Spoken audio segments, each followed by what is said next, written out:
Hey VC, what's up? It's me, yours truly. I am back to post a quick video here. Back to do a recent finds video. I'm just going to kind of share with you some of the recent finds that have come in since the last recent finds video, as well as some stuff I didn't get to show in the last few recent finds videos. So yeah, last couple of weeks have been pretty good and had the opportunity to work a few extra shifts at the shop. You know, I work strictly for store credit, so that allowed me to pick up a few more things that maybe I normally wouldn't have gotten, including some nice audio file pressings of a couple things. So let's just kind of jump right in. We'll start off here with one that's kind of old news now, but Mly Crew, Dr. Feelgood. This is the 7-inch singles from the album that was this last RSD release. So I picked up a copy of that, as you can see right there. So that's over here. And then kind of ones I've been meaning to pick up for a while, but Whitesnake. This is the release from that Rocktober, those Rocktober releases, the 1977 album. And again, just one I've been meaning to grab, you know, on that kind of goldish vinyl, yellowish vinyl, brownish, whatever you want to call it. I know a lot of people have shown this in the VC when it first came out, like I said, back around October. I mean, on the Sniffers here, another band that's really kind of new to me. I've listened to a couple of their other albums where I've streamed them, but they weren't necessarily things that I felt like I wanted in my collection or I might go back and listen to, so I never picked them up. But I checked out some of this one and I really kind of dug it, so I thought I'm gonna go ahead and grab it and kind of give it a spin all the way through. But yeah, so still kind of new to me, so not a ton to say, but so far I've really been enjoying, well, like the 3 or 4 tracks that I streamed off of here. I really enjoyed them, so I'm looking forward to checking out that entire album. Some of the kings of early hip-hop right here. My boys Run DMC. I got MoFi doing another hip-hop album, which is awesome. I hope that kind of expands a bit, especially outside of Run DMC, because I guess is it the last 2 or the only 2 they've done? I don't think they've done any other hip-hop, but correct me if I'm wrong. This one and Raising Hell. But yeah, fantastic classic album. I do have an OG pressing to this, and I haven't had a chance to kind of compare the sound quality to both, but it doesn't really make a difference because I want both of them. And then a few nice kind of analog pressings here. One got Nursery Rhyme here by Genesis, another great one here. Their 1972 release, classic album. I'm sure you guys know all too well. Just a nice 2 LP, 45 RPM Analogue Productions pressing. And the same with A Trick of the Tail, another great classic Genesis album right there. Again, nice Analogue Productions pressing. Milt Jackson and John Coltrane, Bags and Train. You know, John Coltrane's my absolute favorite jazz artist, and I know Analogue has done a few different things by Coltrane, so whenever they're putting stuff out by him or has him on there, I'm definitely grabbing it. And this is a classic album that I've loved for quite some time.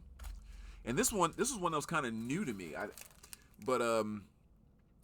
Donnie Hathaway. I mean, I had heard this before a long time ago. I just never kind of circled back to it.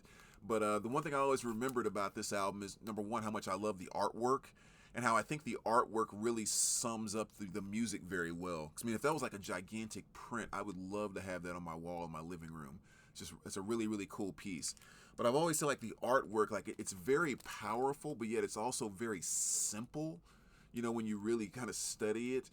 And I feel like the music on here is very much the same because, you know, there's no songs on here really where Donnie's kind of doing, like, trying to show all of his vocal range or anything overly complex, but it's just kind of simple and smooth right down the middle, which is actually the thing that makes it enjoyable, especially on kind of an audiophile pressing, like a 45 RPM audiophile pressing. It's just kind of a soft beauty to it. Much like the way that people might put on some nice soft jazz music in the background of like a party for kind of ambiance. Like this, it's almost like that on the soul side because there's nothing wild about it. It's just smooth, right down the middle soul. So a really cool album to have an Analogue Productions pressing of. And picked up another Tone Poet here, Freddy Roach. This is Good Move. This is his release from 1963. and one of those albums that I'm not very familiar with at all. So this is going to be kind of a new piece for me to discover by Freddy. That's one of the nice things about kind of grabbing almost everything on store credit over time, is that I grab things that maybe I wouldn't grab if I was actually spending money. And one of the prime examples of that is whenever the Tone Poets come out, I just kind of automatically grab those. And I've been discovering so much new jazz, and I love the pressings, and you kind of know what you're going to get every time. So it's just an automatic, I want it type of thing with these Tone Poets. And so, yeah, I'm looking forward to kind of checking that out. But I still follow the rule. If I happen to grab one and spin it and I don't like it and it's not something I think I'll want to listen to again, it gets purged. But I've actually yet to do that with a single Tone Poet that I've gotten. I've loved them all.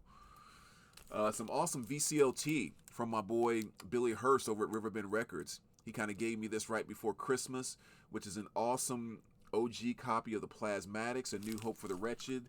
I have a US pressing of this, but this is a UK pressing, which is kind of cool. You can kind of see the £3.99 sticker there. And one of the things that's kind of cool about this is it's on what's called, I think it's Vomit Green vinyl, which is kind of neat. So that's kind of a cool piece I'd actually never seen before. So Billy knows what a huge fan I am with the Plasmatics, and with that kind of that UK pressing coming through, it was really awesome that he decided to pull that and give it to me as kind of a Christmas gift. So really, really awesome piece there. And thanks for the VCLT, Billy. Appreciate it so much, man. And Jason and I just recently did a stream talking about kind of 80s R&B and funk. And so here's kind of some more stuff that goes right down that line, which is Fatback Hotbox. Kind of that late 70s going into the early to mid 80s, that R&B, the stuff that's just like, you don't stumble across it out in the wild very often at all. It's kind of hard to find, actually, especially in good condition. Yet they're still consistently like $7, $8 records. Like, they're not crazy expensive. They just don't pop up in good condition. But awesome, awesome music. A kind of a genre, I think, that's really been left behind a bit. And like I said, Jason and I just recently did a really cool stream on that. Matter of fact, I'll leave the link down below so you can go kind of check it out, because we show a lot of our favorite stuff out of our collections in this category. But that's an awesome one right there. And on the exact same lines with Midnight Star, Planetary Invasion. I've been wanting to get a copy of this for so long. And as hard as they are, again, to find in good condition, I found two over the past maybe 5 or 6 years, and they were both kind of too rough for me to want to grab, and ended up finding a sealed copy, which was awesome. Been sealed since 1984. And of course, they have like that awesome song Operator on there, which is just kind of that funk R&B kind of robot voice box type of thing, and they just used to kill it. Just one of the awesome bands from that time frame. And the last two I'll show here, again, from the Rocktober releases. Just finally got around to grabbing these. The Stone Temple Pilots. This is their release from 2001. And this is actually the last album I needed to complete my Stone Temple Pilots collection. Arguably my favorite grunge group from the grunge era. I mean, you have so many amazing ones with Soundgarden, Nirvana, Pearl Jam, and blah, blah, blah. But I think still to this day, like Soundgarden's awesome, of course. But I think Stone Temple Pilots really just kind of grabbed the thing that I felt was most magical for me during that time period, which is mainly the album Core, by the way, but still. So nice to finally get that in the collection. And last but not least, you got old Terence here. Terence Trent D'Arby here. One of his albums that I wasn't that familiar with, and I found this for like $3 and said that I'm definitely going to pick that up just to hear it, if nothing else, because I said I'd never heard this album by him. And of course, his previous album, Sign My Name and Wishing Well and all that stuff, which was huge hits. And kind of going the same lines on this album. There's a lot of this I listened to when I just felt like, that guy wants to be Michael Jackson so bad it's not even funny. Just like the vocal delivery, the tone, and all that kind of stuff. It's like every song he's trying to be Michael Jackson or he's trying to be Prince. And it's like, and you can't. But that's not knocking the album. It still was kind of a good listen. Because, again, it was just fun discovering something new by him. And of course, he has the weird titles because this one is Terrence Trent D'Arby's Neither Fish Nor Flesh, a soundtrack of love, faith, hope, and destruction.